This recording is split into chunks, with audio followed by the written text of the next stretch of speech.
আজি বিয়াৰ next day আৰু আমি এয়া কইনা দিবলৈ আহিছোঁ মানে কইনা অনা নিয়া পৰ্ব গতিকে তাত আহিলোঁ আৰু আহিয়ে চাহ নাস্তা কৰিলোঁ। তাৰপিছত চাহ নাস্তা কৰি উঠি ওচৰতে জেঠীৰ ছোৱালী এজনী বিয়া হৈছে তাত এবাৰ মাত দিবলৈ আহি আছোঁ।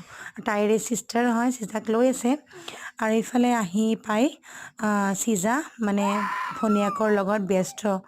যাৰ ঘৰত আহিছোঁ মানে মোৰ ভণ্টিৰ ছোৱালী তাই। চিজাৰ ইমান ফূৰ্তি চাওকচোন। আৰু ইফালে তাত চাহ খালোঁ, ঢেৰ কিবা কিবি নাস্তাৰে তাই চাহ দিলে।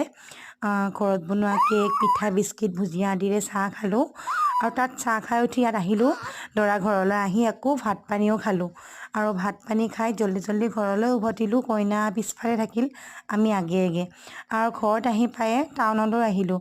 যিহেতু যাওঁতে কৈছিলে এঞ্জেলিনাই যে তাই বেণ্টো কেক খাব, গতিকে তাইৰ কাৰণে এটা কেক ল'লোঁ। আৰু ইপিনে ধুনীয়া পকৰি বনাই আছিলে, তাকে ল'লোঁ।